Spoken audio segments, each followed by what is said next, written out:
Os hablan desde vuestra radio de confianza, el rincón de los clásicos, Irati y Laila, pero con 2 metros de distancia. Hoy estamos de estreno, os vamos a presentar una sección que os va a encantar. Ya que actualmente, debido a la situación, es mejor no ir a sitios como museos, el museo va a ir a vosotros. Cada semana escucharemos a diferentes expertos literarios comentar una obra a través de cuadros, poemas, canciones. Esta semana tenemos con nosotros La Odisea. Estoy deseando empezar. Bueno, no te emociones, Irati, vamos a ponernos en contexto.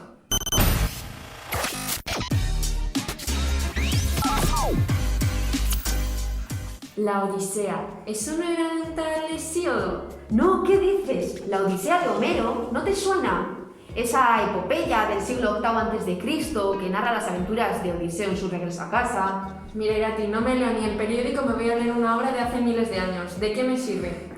Lo creas o no, los clásicos como estos, de autores como Homero o Hesíodo, forman el pilar de la transmisión de la mitología griega. Sí, ¿y quién se lee esos cuentos raros? ¿De qué cuentos raros hablas? Eso es una epopeya. Popeye. No, epopeya. Esos cuentos raros de los que tú hablas estaban escritos en prosa o verso y divididos en cantos recitados por personas llamados aedos que se ayudaban de sus instrumentos llamados las forminges. O sea, ¿me estás diciendo que iban contando estas historias oralmente? Claro, en efecto. Además, se contaban hazañas de héroes en las guerras o en las vueltas de ellas. Y lo mejor de todo es que aparecen personajes verdaderamente fascinantes como sirenas, dioses que ponen trabas a los protagonistas, monstruos. Bueno, eso no suena tan mal, pero aún así tampoco te creas que me entusiasma la idea, ¿eh? Tú primero escucha a los expertos que tenemos hoy en nuestra radio y luego sacas tus propias conclusiones, que como tú, hay muchos oyentes que no saben apreciar la literatura. Está bien, tendré que comerme la chapa. Que no, ya verás. Para comprender mejor la historia vamos a trasladarnos a donde todo comenzó, Ítaca. Para ello vamos a escuchar a Anemato, nuestra primera literaria, hablar sobre el poema Ítaca de Constantino Cavafis.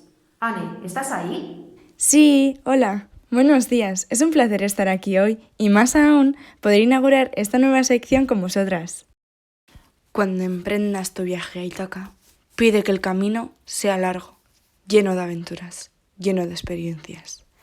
El poema Ítaca hace un viaje a la obra clásica de Homero.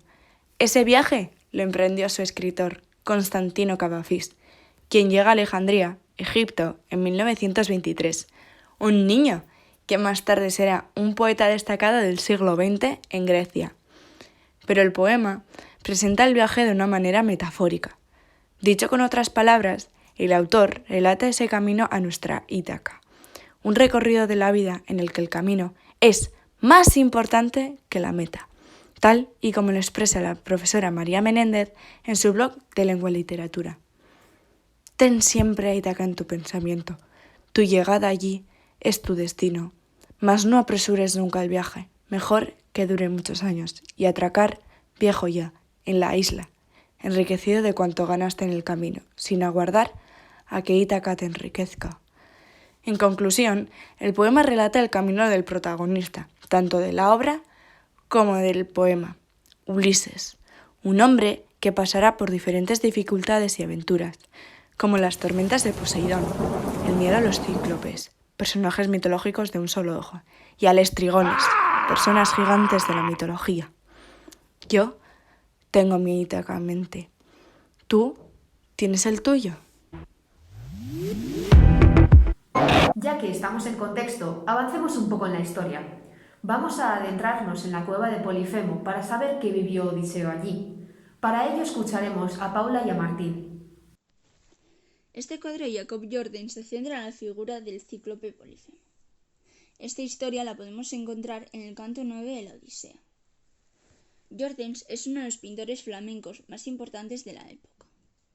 Nació en 1593, en la época del flamenco.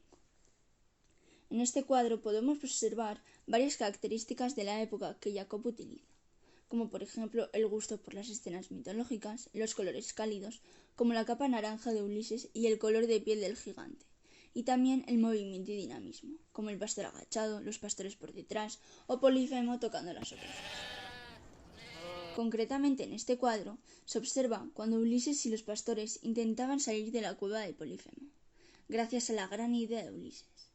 Su idea era que cuando el gigante sacara las ovejas, ellos se meterían debajo de ellas, para que Polifemo no les tocara ni les viera, aunque eso es evidente ya que Polifemo era ciego. Polifemo únicamente tocaba las ovejas por encima, y gracias a eso consiguieron salir de la cueva y ser libres. Por último, me parece que el cuadro simboliza la época. Aunque por otra parte, me parece mal que Ulises estuviera engañando de esa forma a Polifemo. Pero también creo que lo hace por el bien de los pastores y para salvar su vida. Y, gracias a este acto, se puede observar lo inteligente que era Ulises. Bueno, parece que es mi turno. Otra obra que también refleja esta parte de la aventura es Ulises burlando a Polifemo. El cuadro es claro. En un primer plano aparece el barco de Ulises intentando escapar de la emboscada de Polifemo. El resto del cuadro es un paisaje, típico del pintor londinense William Turner. Este es por excelencia el pintor romántico inglés pasajista más famoso. Volviendo otra vez al cuadro, la escena de la Odisea que representa es cuando Ulises y su tripulación huyen del cíclope después de dejarle ciego. Desde pequeño, Turner supo a qué se iba a dedicar, y esa es la verdadera razón por la que a la edad de 15 años ingresó en el Royal Academy of Art. Como bien se aprecia en el cuadro, Turner sacó lo mejor de él. Por una parte, aplicó todo lo aprendido en la academia, es decir, a dominar el manejo de la pintura al óleo para obtener el difuminado de las formas. Por otra parte, otra peculiaridad de la época son lo mucho que dan a entender los colores en la obra. El uso de los colores primarios, como son el amarillo del deslumbrante sol, el azul del plano mar y del nubloso cielo, y finalmente el rojo del ropaje de Ulises y de la luz de la cueva, forman parte de los sentimientos por los que pasan Ulises y los marineros en ese mismo instante. Estos colores representan inmortalidad, alegría y pasión. Dicho de otra manera, son los sentimientos que florecen a toda persona una vez que obtienes algo con mucho esfuerzo y sacrificio. Pero los colores primarios consiguen que Ulises burlando a Polifemo sea un cuadro diferente respecto a los demás del romanticismo. Pero, ¿por qué es diferente? A diferencia de los otros cuadros, los protagonistas de la historia se encuentran en un plano secundario. Con esto, quiero decir que Turner decidió darle más importancia al barco y sobre todo al sol antes que a los propios protagonistas. Ahora que conocemos más sobre la aventura de Polifemo, vamos a contactar con nuestro experto Maquín para que nos hable sobre la hechicera Circe. Cuidado que no os hechice. Así es. Como bien habéis dicho, voy a contaros acerca de Circe.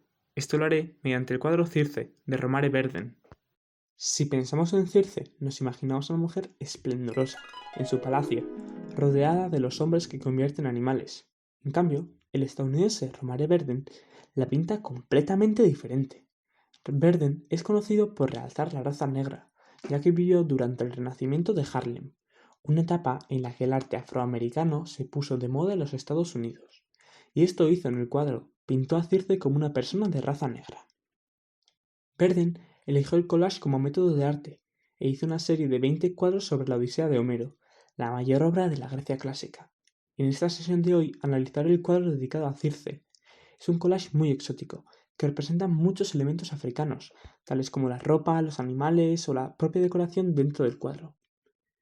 En el propio cuadro se pueden apreciar animales exóticos, como un león a los pies de Circe, que según el propio autor es para darle veracidad al cuadro, ya que Circe convertía a los hombres en cerdos, lobos o leones, y el único animal africano es el león. En el cuadro se pueden ver dos cráneos, el primero de un gato que aparece suspendido en el aire, y el otro, que está en una columna con patrones artísticos africanos, es la calavera de un pez sierra, un tipo de pez que habita en las aguas del Caribe y Oceanía, pero sobre todo en las de África. Una serpiente trepa por el brazo de Circe, una serpiente que personalmente no he podido identificar con ninguna especie que habite en el continente africano, aunque parece una víbora azul, aunque son propias de Australia. Pero bueno, Eso sí, el ave que tiene en la mano Circe es una negrita canosa, un ave propia de Centroáfrica, perdón. Y por último añadir que las vestimentas que lleva Circe son africanas, dándole un toque exótico junto a sus collares y pendientes. En particular, este cuadro me gusta bastante, le da un punto de vista a la Odisea que jamás pensaríamos, ya que siempre relacionamos a Grecia con personas de tez blanca. En cambio, Circe nos hace pensar en otra época y en otro lugar. Además de eso, el personaje principal, Circe, ya de por sí intrigante, hace que lo sea aún más con esa mirada amenazante, pero con relativa paz. ¡Ay, Laila! Llega el turno de las sirenas. ¡Me encantan! Laura, cuéntanos que estamos deseando escucharte. Pues sí, vengo a contaros esta experiencia que Ulises vivió con las sirenas a través del cuadro, el cual es titulado Ulises y las sirenas, pintado por Draper Henry James, que nació en noviembre de 1863 en Londres y empezó a trabajar de ilustrador en 1890. Y finalmente murió en septiembre de 1920. Por otra parte, el movimiento cultural de este cuadro es el clasicismo, y el autor empezó en 1894 a usar en sus obras mucha mitología, y también hizo muchos retratos. Él, a la hora de pintar, era muy perfeccionista con la línea, y también le gustaba pintar muchos desnudos. Como podemos ver en el cuadro, las sirenas solo tienen un trozo de tela por encima suya, y este cuadro pertenece al canto 12 de la Odisea, que lo que intenta representar es cuando Ulises va con sus amigos en el barco y se encuentra con las sirenas, pero ellos sabían que si escuchaban el canto de las sirenas podían hacer que el barco se chocase, y decidieron taparse los oídos, como bien vemos en el cuadro, menos Ulises, que le vemos atado al mástil del barco, ya que él tenía curiosidad de cómo era su canto. Para finalizar, este me ha parecido interesante, no solo por el cuadro, sino que también por la historia que quiere representar, y se ve la valentía de Ulises al querer escuchar el canto de las sirenas, aun sabiendo que el barco podía chocarse. Hasta ahora la historia parece interesante. Sí, pues espera oír sobre Calipso.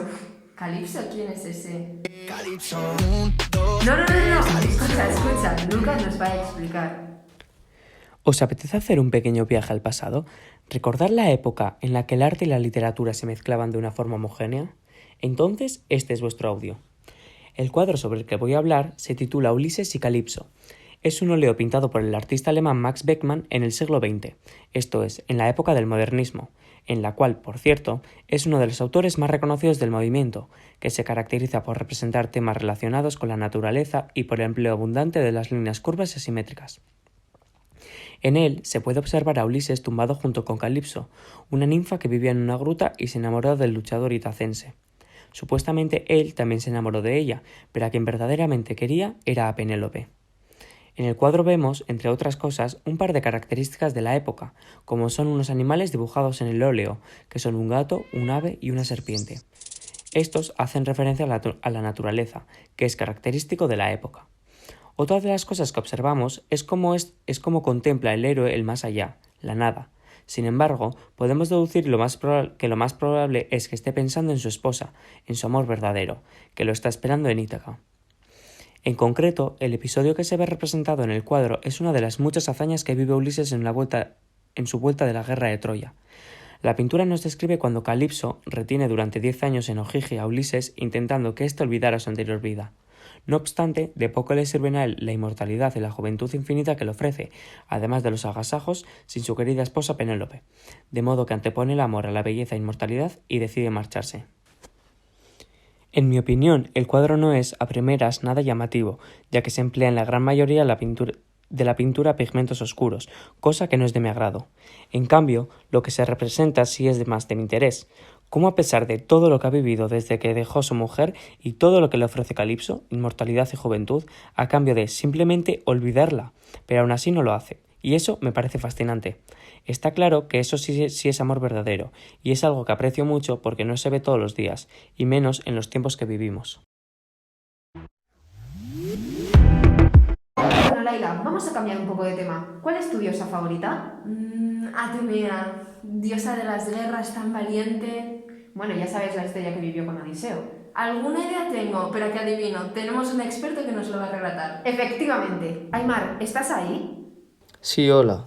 Pues como habéis dicho, ahora os voy a hablar sobre Atenea a través de un cuadro. Esta obra se titula Atenea transformando a Ulises en mendigo. Para empezar, el autor del cuadro es Giuseppe Botani, un pintor italiano de la época del barroco. Él nació en Cremona y vivió en Pontremoli cuando era niño. Después fue enviado a estudiar a Florencia, donde fue alumno de Vincenzo Meucci y Antonio Puglietti. Ellos dos fueron dos pintores del barroco y fueron una gran influencia para Giuseppe. Luego se mudó a Roma y trabajó con Agostino Masucci, un pintor clasicista, y volvió a Cremona en el año 1745. Por último, en el año 1769 fue nombrado profesor de pintura y es conocido por sus pinturas de paisajes. Como he dicho antes, él fue un pintor del barroco. Este movimiento literario comenzó en Italia a principios del siglo XVIII y duró hasta la década de 1740. Este movimiento se dio en la pintura, danza, música y escultura. Se extendió rápidamente por toda Europa. La pintura barroquista es una pintura que utiliza muchos detalles, da sensación de movimiento, utilizando colores profundos, la grandeza y el asombro.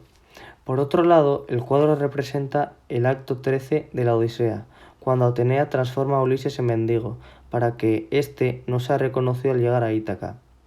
En este acto de la obra, Ulises desembarca en Ítaca, 20 años después de haber zarpado a la guerra de Troya. Lo hace con sigilo, porque sabe que sus enemigos lo asesinarán si lo reconocen. Su diosa Atenea le transforma en viejo, para pasar desapercibido a la hora de volver a Ítaca. Por último, nada más ver el cuadro me transmitió los detalles típicos del movimiento del barroco, donde se aprecia los colores profundos que utiliza el pintor. También se ve claramente la habilidad que tiene Giuseppe para los paisajes, ya que representa muy bien los árboles y el mar de fondo. Bueno, poco a poco nos vamos acercando al final de la historia. Sabemos que al final Ulises se acaba reuniendo con Penélope después de muchos años. Pero antes de esto, presentemos mejor a Penélope. Nora, cuéntanos. Hola chicas, como habéis dicho, os voy a presentar a Penélope y para ello os voy a hablar del poema El viento en Ítaca. Sentada ante su bastidor, ella fue dueña del lentamente desastroso imperio de los días. Así comienza el poema titulado El viento en Ítaca, de la autora Francisca Aguirre, escritora alicantina que falleció hace poco más de un año, en 2019.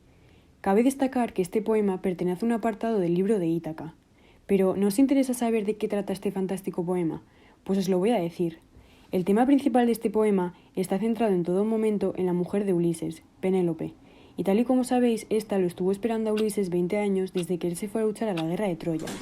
Mientras tanto, ella, que era hermosa, se aburría de todos los hombres que andaban detrás de ella, es decir, ya os sonarán los famosos pretendientes de Penélope. Para empezar, con los versos frente a su bastidor desesperadamente, ella intentaba recordar un nombre, solo un nombre. Se puede ver que de alguna manera Penélope se olvida de su nombre por estar durante todo el tiempo tejiendo. Y por si tenéis dudas, con el bastidor se refiere al telar de un marco en el cual ella teje y desteje. A la vez, tengo que añadir que Penélope dijo que cuando acabara de tejer se iba a casar con uno de los pretendientes. Por eso, todas las noches destejía todo porque seguía a la espera de Ulises. Continuando con el tema, podemos decir que Penélope, sentada en su bastidor, siente una gran tristeza mientras teje, ya que piensa que no volverá a ver a su marido. Despertar fue asomarse a un campo de batalla asolado, y lejos resonaba la voz de Ulises. Finalmente, con este verso, cuenta que desde el cristal de la ventana observa el mar donde se encontraba su marido Ulises, gritando un nombre que para ella no era conocido, Penélope, el cual era su propio nombre. Ahora sí, llegamos al final de la historia. Ese final en el que los pretendientes Penélope y Ulises aparecen juntos. Dividimos este final en 3 partes. Conocemos primero a los pretendientes, después veremos la llegada de Ulises y finalmente descubriremos el juego del arco tan conocido de esta obra. Conectamos con nuestros expertos. Hola, exactamente. Bueno, yo os voy a hablar sobre esos pretendientes que Penélope tenía mediante la obra. Esta obra clásica se titula Penélope y sus pretendientes, cuadro que si lo veis a simple vista veis a una joven en el eje central del cuadro, hilando en un telar con ayuda de otras 2 doncellas. Estas se encuentran en una habitación la cual está abierta al exterior a través de amplias ventanas, por las que vemos que intentan entrar numerosos pretendientes. Estos la acosan con regalos. Pero la protagonista no se digna ni a mirarlos, se centra en seguir tejiendo y destejiendo. Por el nombre del cuadro te darás cuenta que representa la historia de Penélope, la cual espera durante 20 años el retorno de su marido, el cual se llama Ulises, de la guerra de Troya, mientras teje y desteje la tela para posponer su decisión, razón por la que se le considera un símbolo de fidelidad conyugal hasta el día de hoy. Esta es una pintura al óleo, de la iglesia Pre-Raphaelite, y os preguntaréis, ¿qué es eso? Pues bien, fue una asociación de pintores, poetas y críticos ingleses, fundada en 1848 en Londres, asociación a la que pertenece el pintor John William Waterhouse, autor de esta obra. Este es un pintor romano que destaca por ser famoso en vida, algo raro en esa época. A simple vista no puedo decir mucho del cuadro, ya que me parece un cuadro normal, bonito y algo apagado, es decir, con tonos oscuros. Pero tras saber la historia que tiene el cuadro, me parece mucho más interesante, la inteligencia de Penélope por esperar a su amado y a la vez la desesperación reflejada de los pretendientes por ser amados por Penélope. Es bonito saber qué representa cada cuadro, ya que cada uno de ellos tiene un significado por mínimo que sea. Buenos días, ahora que es mi turno voy a hablaros del retorno de Ulises, ese momento que el lector tanto espera. Veamos pues la obra de Pinturicchio que representa el retorno de Ulises a su tierra Ítaca. Esta obra se titula El retorno de Ulises y fue creada por el pintor Bernardino Niveto, nacido en 1454 en Perugia, Italia. Este tenía ciertas limitaciones físicas, entre ellas la sordera, por lo que se le conocía como Il Sordicchio. Fue discípulo de Perugio y trabajó con él en la Capilla Sixtina. Tenía otro apodo que era Pinturicchio, y le viene del esplendor de sus colores y de sus oros. Murió 41 años después en Siena, Italia. Por desgracia, sus obras no fueron bien valoradas hasta después de su muerte, pero para eso estamos aquí, para valorar esta obra. Podríamos decir que esta obra es distinta a otras de esta misma época histórica, debido al poco movimiento que sugieren sus personajes, pero destacamos la vestimenta ya que van caracterizados de renacentistas, siendo esta una obra de tema mitológico. Aunque sí que se refleja un claro naturalismo, por ejemplo, en el gato con la pelota o en la capa de Ulises. Esta obra representa una escena de la Odisea. En primer plano se encuentra a Ulises que gracias a su astucia ha podido regresar de la guerra a Ítaca. A la izquierda se encuentra a Penélope, tejiendo su telar, y a la derecha diversos personajes como podría serlo Telémaco. Y lo más curioso de esta obra es que al fondo parece que tras la ventana simplemente hay un barco, pero para nada. Al fondo de esta se observa multitud de detalles como podría serlo un rebaño de cerdos haciendo ilusión al mito de Circe.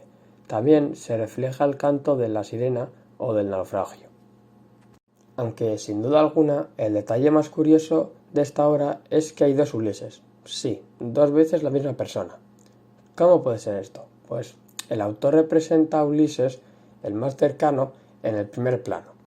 En cambio, el otro, si no te fijas bien, probablemente ni lo veas. El más cercano se representa reencontrándose con su amada. El segundo aparece en el mástil del barco, y si observas bien, se puede apreciar cómo este está atado a este. Esta representación hace una clara referencia al canto 12 en el cual Ulises tiene que pasar por una zona de sirenas, y para no estrellarse con los enloquecedores cantos, Ulises obliga a su tripulación a taparse los oídos, todos menos él, ya que, como era un valiente, quería escuchar estos enloquecedores cantos, pero para no tirarse al agua enloquecido, se ata al mástil del barco y pide a su tripulación que pase lo que pase, diga lo que diga, no lo suelten. Yo destacaría también el guiño que le hace este autor al símbolo principal de Ulises, pintando un arco y unas flechas en la pared que se encuentra tras Penélope. Llega al final de la historia, y por eso os voy a hablar sobre ese juego del arco de las llaves tan conocido. Para ello, veamos pues la obra de Francesco Primaticcio, titulada Ulises en Ítaca, el juego del arco. Este autor nació en Bolonia, Italia, en 1504 y murió en Fontainebleau, en Francia, en el año 1570. Este artista fue un pintor, arquitecto y escultor marinista italiano que pasó la mayor parte de su carrera en Francia. Dentro de sus obras más reconocidas destacan ilustraciones que reflejan diferentes situaciones de la Odisea, Sin embargo, muchas de sus obras desaparecieron o fueron destruidas. Como he dicho anteriormente, este artista pertenece al movimiento artístico llamado manierismo. Este movimiento surgió entre el siglo XV y el siglo XVI. Este movimiento se relaciona con la etapa final del Renacimiento y también como una pequeña introducción de lo que posteriormente sería el barroco. En cuanto a las características de este movimiento, la característica principal de este movimiento es la exageración de todos los elementos, ya sean texturas, movimientos, arquitecturas, etc. En cuanto al cuadro en sí, este cuadro ilustra la llegada de Ulises a Ítaca y el juego del arco que realiza junto con los pretendientes. Este juego consistía en lanzar una flecha con un arco a través de los agujeros de unas llaves. Ulises decide hacer este juego para demostrar a Penélope que realmente era él y no era un impostor, ya que tras muchos años de viaje, ésta no lo reconocía. En el cuadro aparece Ulises disparando la flecha y atravesando las 12 llaves, y en el fondo se encuentran los pretendientes, que se encuentran bastante sorprendidos. Respecto a la obra en sí, los fondos y los personajes representados están hechos de forma muy detallada y cargada, lo cual demuestra que esta es una obra del manierismo, movimiento que fue en la versión anticipada del barroco. ¡Wow! Ha sido realmente interesante escuchar todos estos literarios. Sin embargo, parece ser que no hemos terminado. Por último, pero no menos importante, tenemos en línea a María, que nos hablará no de un cuadro ni de una poesía, sino de una canción. No se me ocurre otra mejor manera para acabar nuestro programa de hoy. María, adelante. Navegar, las tengo al navegar, la estrella, la vela y la mar. Este fragmento que acabáis de escuchar se titula Como Ulises, del recientemente fallecido Javier Crae. El madrileño es famoso por el tono irónico que utiliza en sus obras. En esta canción repasa muchos de los episodios que le sucedieron a Ulises a su vuelta de la guerra de Troya y se cuenta de una forma amena, divertida y con humor. Como Ulises se nos presenta como una representación de la Odisea, en la que el héroe sale muy mal parado comparándolo con el poema, ya que Penélope se cansa de tanto esperar. Primero, el poeta se compara con el personaje del mito y se dispone a contar su historia. Los momentos más significativos de la Odisea son descritos con humor: el fin de la guerra de Troya, la estancia en la isla de Calipso o la llegada a la isla de Circe, como cuando dice: Circe, de turbio recuerdo. Además, cuenta que cuando el héroe llega a Ítaca, Penélope, que cansada de esperar a su marido, decide casarse con uno de sus pretendientes. Vi a Penélope casada con un antiguo enemigo. Por lo que Ulises ya no es nada en su vida y vuelve al mar en busca de nuevas aventuras. En conclusión, vemos que es una versión más actualizada del mito, que con actitudes como la de Penélope se ajustan más a la sociedad actual. Las tengo al navegar, la estrella, la vela, la mar. Hace que no veo a Laila desde hace un rato. No sé dónde se habrá metido. Seguramente le habrá interesado tanto que se habrá ido corriendo a leer el libro. Creo que ahora está más convencida de empezar a leer clásicos. Por lo tanto, se podría decir que la Odisea es una obra maestra. Es como si estuviéramos viviendo nosotros mismos ese viaje tan largo y lleno de obstáculos. Es una de esas historias que te dejan en vilo durante la lectura y con la boca abierta al finalizarla. De todas formas, esperemos que a vosotros, nuestros oyentes, os haya quedado todo mucho más claro. ¿Os animáis a acompañar a Odiseo en su travesía? Para ello, tendréis que leer la Odisea. Iba la guerra de Troya, me pedía el cuerpo acción. Y tuve acción, tuve guerra, ríos de sangre por tierra. Y entre catombes y vino, Aquiles casi divino. Y el mejor de mis engaños, un caballo de madera. Y Aquiles que desespera y muere. Fueron 10 años. Y me volví para casa, puse de Ítaca el rumbo y ya sabes lo que pasa, dando un tumbo y otro tumbo. ¿Y qué queréis que uno haga? Si al primer tumbo me tumbo en el lecho de una maga. Baste deciros que tanto de Calipso fue el encanto, que me acosté en aquel lecho un par de años, quizá 3, y siempre estaba deshecho. Pero el tiempo es como es, y rompe el encanto un día y sigues tu travesía. Resistes a duras penas cánticos de las sirenas y visitas el infierno donde Aquiles y tu madre, aunque Cerbero les ladre, tiene frío y es eterno.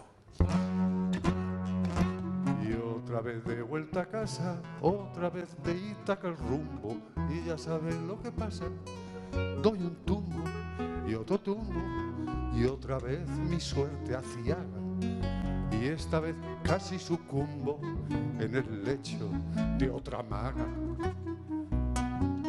Circe, de turbio recuerdo, me quería para cerdo, lo fueron mis camaradas, a mí me salvó algún dios, y le afé sus cerdadas, que te zurzan, Circe, adiós.